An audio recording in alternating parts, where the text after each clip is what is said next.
So hello friends, welcome back to Shalini academics. मेरा नाम शालिनी वर्मा है और मैं लौट आई हूँ कुछ और इंपॉर्टेंट क्वेश्चंस लेके। सो स्टूडेंट, हमने पिछली क्लास में क्लास 10th के एसएसटी के इंपॉर्टेंट क्वेश्चंस करे थे जो कि एग्जाम में आने की जिनकी संभावना बहुत ज़्यादा है। आज हम कुछ और इंपॉर्टेंट क्वेश्चंस करने वाले हैं जो कि एग्जाम में डेफिनेटली पूछे जाते हैं और मैंने क्वेश्चंस के साथ उनके आंसर भी प्रोवाइड कराए हैं, प्लस आपको ये भी बताया कि किस तरीके से लिखना है। तो एंड तक इस वीडियो को ज़रूर देखना। स्टार्ट करने से पहले अगर आप मेरे चैनल पे नए हैं तो जल्दी से लाइक शेयर सब्सक्राइब कर दो। तो चलिए शुरू करते हैं। सो यहाँ पर दे रखा है, discuss the role of women in nationalist movement in Europe. औरतों की क्या क्या भूमिका थी जब यूरोप में नेशनलिस्ट मूवमेंट हुआ था। सो यहाँ पर आपने औरतों के बारे में मेंशन करना है। सो यहाँ पर बता रखा है कि उन्होंने खुद के पॉलिटिकल एसोसिएशन बना लिए थे, ग्रुप बना लिए थे, जहाँ पर वो पॉलिटिकल मीटिंग्स में पार्टिसिपेट करती थी और डेमोन्स्ट्रेशन करती थी। उसी के साथ साथ यहाँ पर दे रखा है कि उनको वोट देने का अधिकार नहीं था। कहाँ पर? फ्रैंकफर्ट पार्लियामेंट में वो सिर्फ ऑब्जर्वर की भूमिका निभाती थी, यानी कि वो सुन सकती हैं लेकिन अपना तर्क, अपना डिसीजन, अपना वोट नहीं दे सकती थी। सो ये सारी चीज़ें आपने लिखनी है। सो गाइज, नेक्स्ट क्वेश्चन की तरफ मूव करते हैं। Distinguish between organise sector and unorganise sector. So आपने ये बताना है कि ऑर्गेनाइज सेक्टर क्या होता है और अनऑर्गेनाइज सेक्टर क्या होता है। सो ऑर्गेनाइज सेक्टर वो होता है जहाँ पर परमानेंट जॉब होते हैं, काम को करने का जो टाइम है वो फिक्स है, सैलरी समय से आती है, प्लस आपको पीएफ प्रोविडेंट फंड जैसी सुविधा मिलती है, उसी के साथ साथ जॉब सिक्योरिटी रहती है। यहाँ पर आप देख सकते हैं कि इट हैज़ रेगुलर जॉब, यहाँ पर रेगुलर जॉब होती है। आपको जो है मिनिमम वेजेस एक्ट यहाँ पर लागू होते हुए देखेंगे, यानी कि इन्हीं को आपकी कंपनी जो है वो फॉलो करती है। आपकी जॉब सिक्योरिटी बनी रहती है, आपकी फिक्स सैलरी होती है और वर्किंग आवर्स भी आपके फिक्स होते हैं। सो ये है आपका ऑर्गेनाइज सेक्टर। अब इसका जस्ट उल्टा कर दो तो आपका अनऑर्गेनाइज सेक्टर आ जाएगा। सो इरेगुलर जॉब, जॉब फिक्स नहीं है, उसी के साथ साथ जो गवर्नमेंट के बनाए गए रूल्स हैं वो फॉलो ही नहीं करते हैं और कोई भी जॉब सिक्योरिटी नहीं होती, आपको कभी भी निकाला जा सकता है, सैलरी भी फिक्स नहीं होती है और वर्किंग आवर्स भी फिक्स नहीं है। तो गाइज, ये वाला क्वेश्चन जो है वो एग्जाम में डेफिनेटली आता है, तो इसको बहुत अच्छे से करके जाना और है भी आसान ही। सो नेक्स्ट प्यारा सा क्वेश्चन हमारी स्क्रीन पे आ गया है। Right a short note on different type of farming. अलग अलग तरीके की फार्मिंग के बारे में आपने छोटा सा एक नोट लिखना है। तो भैया, जो अलग अलग तरीके की फार्मिंग होती है, पहले तो ये है सब्सिस्टेंस फार्मिंग। सब्सिस्टेंस फार्मिंग वो फार्मिंग है जो कि छोटी ज़मीन पे करी जाती है।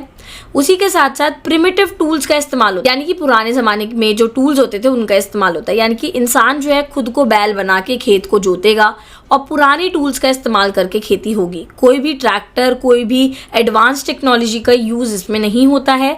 इसमें इंसान जो है वो अपने घर का गुजारा कर ले, वही बहुत बड़ी बात होती है। नेक्स्ट पे मूव करते हैं शिफ्टिंग कल्टीवेशन। तो इसके अलग अलग नाम हैं, जिसको हम जानते हैं झूम फार्मिंग और स्लैश एंड बर्न फार्मिंग। सो इसमें होता क्या है, इसमें जो फार्मर है वो अलग अलग जगह पे मूव करता रहता है। जंगल में जाएगा, एक पर्टिकुलर लैंड पे जो है पेड़ों को काट के आग लगा देगा, वहाँ पर राख बचेगी। राख जो है वो मिट्टी का उपजाऊपन यानी कि फर्टिलिटी को बढ़ाती है, फिर वहाँ पर वो खेती करेगा। सो इस तरीके से अब जब उसने खेती कर ली, फिर वो दूसरी जगह पे जाएगा और सेम प्रोसेस दोहराएगा। देखो, इससे बहुत नुकसान होता है, एनवायरनमेंट जो है उसमें पॉल्यूशन बहुत ज़्यादा हो जाता है और ऐसा भी हो सकता है कि पूरे जंगल में आग लग जाए। सो ये जो शिफ्टिंग कल्टिवेशन है ये अच्छी नहीं होती है मेरे अकॉर्डिंग। नेक्स्ट पे मूव करते हैं intensive farming. So small farm are cultivated using large input of manual labour. So basically यहाँ पर छोटे छोटे खेतों को लेबर के थ्रू काम करके जुतवाया जाता है। सो यहाँ पर एक ज़मीन है बहुत छोटी सी, तो यहाँ पर लेबर लगे हुए हैं। कौन काम कर रहे हैं यहाँ पर? मजदूर काम कर रहे हैं। आगे दे रखा है एक्सटेंसिव फार्मिंग। यहाँ पर जो लार्ज साइड फील्ड है, यानी कि बहुत बड़ा एक फील्ड होता है जहाँ पर कल्टीवेशन जो है मशीन्स के थ्रू होती है और जो लेबर है ना वो कम इस्तेमाल होता है, यानी कि इंसानों का इस्तेमाल यहाँ पर कम है और जो मशीन्स वगैरह है उनका इस्तेमाल बहुत ज़्यादा होता है, बिकॉज ज़मीन भी बहुत ज़्यादा बड़ी होती है। आगे दे रखा है प्लांटेशन फार्मिंग। एक बहुत बड़ी सी ज़मीन पे जब एक ही तरीके की खेती करी जाती है, सिंगल क्रॉप उगाई जाती है, उसी को हम प्लांटेशन फार्मिंग बोलते हैं। नेक्स्ट पे मूव करते हैं। नेक्स्ट आ जाता है आपका कमर्शियल फार्मिंग। सो कमर्शियल फार्मिंग क्या होती है, ये करी ही इसलिए जा रही है ताकि हम इसे बेच सकें। तो आपने देखा होगा लोग जो है अपने फील्ड पे कॉटन उगाते हैं तो वो बेचने के लिए उगाते हैं, जूट उगाते हैं तो वो बेचने के लिए उगाते हैं। तो उस तरीके की खेती को बोलते हैं कमर्शियल फार्मिंग, जो मार्केट में सेल आउट करने के लिए करी जा रही है। नेक्स्ट आता है मिक्स फार्मिंग। मिक्स फार्मिंग वो है जहाँ पर इंसान जो है खेती के साथ साथ अपने एनिमल्स को भी पालते हैं, बड़ा करते हैं। सो इसी के साथ ही क्वेश्चन हो जाता है फिनिश। आई होप आपको ये क्वेश्चन समझ आया है और जितनी भी टाइप्स की मैंने फार्मिंग बताई हैं। सो अगर आपको नहीं आया तो आप एक बार रिकैप करके इसको सुन सकते हैं। तो चलिए नेक्स्ट क्वेश्चन पे मूव करते हैं। Describe the importance of power sharing with example of Belgium and Sri Lanka. So यहाँ पर ना आपने इंपॉर्टेंस बताने हैं पावर शेयरिंग के। तो पावर शेयरिंग हमें पता है कि जब हम पावर को शेयर करते हैं उसको हम पावर शेयरिंग बोलते हैं, यानी कि एक इंसान के पास पावर नहीं है, वो बांट रहा है अपनी पावर्स। और ये आपने किस चैप्टर से रिलेटेड बताना है, तो आपने बेल्जियम और श्रीलंका का केस पढ़ा होगा सिविक्स में, उसी से रिलेटेड बताना है। तो आपने इंपॉर्टेंस लिखने हैं पावर शेयरिंग के। तो यहाँ पर लिखा हुआ है it reduce the possibility of conflict between social group.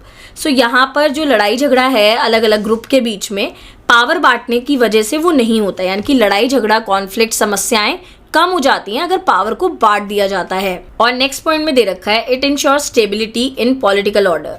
Plus स्थिरता आ जाती है पावर्स को बांटने से, एक बैलेंस हो जाता है, अच्छी डिसीजन मेकिंग हो जाती है बिकॉज अलग अलग लोग अलग अलग ओपिनियंस देते हैं, डिसीजन बहुत अच्छे से हो सकता है। उसी के साथ साथ जो लड़ाई झगड़ा है, जो कॉन्फ्लिक्ट्स हैं, वो बहुत ज़्यादा कम हो जाते हैं बिकॉज लोग जो है वो अंडरस्टैंडिंग के थ्रू आगे बढ़ते हैं और ये सोच के चलते हैं कि हमारा खुद का देश है और हमने किस तरीके से इसको बेहतर बनाना है। आगे मूव करते हैं। नेक्स्ट क्वेश्चन आपका बहुत ही इंपॉर्टेंट है और डेफिनेटली मेरे को लगता है कि ये तो एग्जाम में आना ही चाहिए। Bank and cooperative society need to increase their lending in rural areas. So यहाँ पर दे रखा है कि जो बैंक है और कोऑपरेटिव सोसाइटी है उन्हें जो है उधार देना बढ़ाना चाहिए गाँव के क्षेत्रों में, आपको इनके फेवर में बोलना है। सो यहाँ पर दे रखा है कि जो इनफॉर्मल सेक्टर है, यानी कि जो आप मनी लेंडर्स, जो ज़मींदार हैं, उनसे लोन लेना जो है वो बहुत ज़्यादा फेमस है गांव के एरियाज़ में, लेकिन वो इंटरेस्ट रेट जो है वो बहुत ज़्यादा हाई रखते हैं, जिसकी वजह से जो नॉर्मल इंसान है उसे बहुत ज़्यादा दिक्कत होती है। So informal sector lends at a high interest rate. जो इनफॉर्मल सेक्टर है वो बहुत ज़्यादा ब्याज दर पे गाँव वालों को लोन देता है। The cost for the borrower is much more. जो इंसान ने लिया है लोन, सपोज करो उसने 1000 रुपये लिया लोन, ठीक है, और उसका हम ब्याज मान लेते हैं कि वो 20% ले रहा है, ठीक है, तो 1000 का 20% 200 रुपये हो जाता है। तो बहुत ज़्यादा इंटरेस्ट रेट बढ़ता चला जाता है और कभी कभार तो ऐसा भी होता है कि प्रिंसिपल अमाउंट इतना नहीं होता जबकि इंटरेस्ट जो है वो बहुत ज़्यादा पहुंच जाता है। तो ये इंसान जो है ना ऐसी सिचुएशन में पहुंच जाता है जहाँ पर वो डेप्ट ट्रैप यानी कि कर्जा लेने के बाद फंसता चला जा रहा है। तो थर्ड पॉइंट में दे रखा है large income is going in repaying loan not in investing.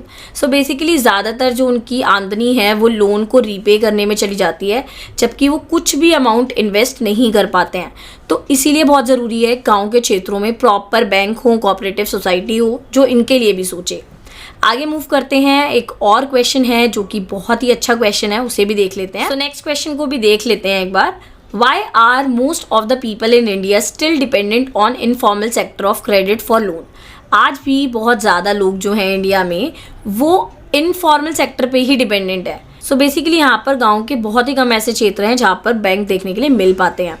आगे दे रखा है कि ना लोगों के पास कोलेटरल नहीं होती। कोलेटरल मतलब गिरवी रखने के लिए कुछ नहीं होता है, जिसकी वजह से बैंक लोन नहीं दे पाता है। इसीलिए फिर इंसान कहाँ मूव करेगा कि यार इनफॉर्मल सेक्टर से मुझे लोन मिल जाए। आगे दे रखा है लोगों के पास प्रॉपर डॉक्यूमेंट्स नहीं होते। आधार कार्ड पे अलग नाम है, बर्थ सर्टिफिकेट पे अलग नाम है और कोई और डॉक्यूमेंट पे अलग नाम है। तो जब नाम ही मैच नहीं करता, जब आपकी आइडेंटिटी मैच नहीं करती है, तो बैंक को लगता है कि यार कुछ तो झोल झाल है और हम नहीं दे पाएंगे। नेक्स्ट दे रखा है easier to get a loan from informal source. So यहाँ पर आपको बहुत आसानी से जो है इनफॉर्मल सोर्स से लोन मिल जाता है। ना वो कोलेटरल लेते, ना वो कुछ कागज़ वागज़ का काम करते हैं, वो सीधा दे देते हैं, ठीक है, लेकिन उनका इंटरेस्ट रेट भी तो ज़्यादा होता है और इंसान को बिल्कुल वो निचोड़ लेते हैं। तो यहाँ पर दे रखा है कि ना इंसान कहता है बैंक्स में तो बहुत ज़्यादा टाइम लग जाएगा, इससे बढ़िया तो मैं अपने रिश्तेदार से ले लेता हूँ या किसी ज़मींदार से ले लेता हूँ, फिर वो फंस जाता है। आगे दे रखा है a sense of familiarities between the two parties.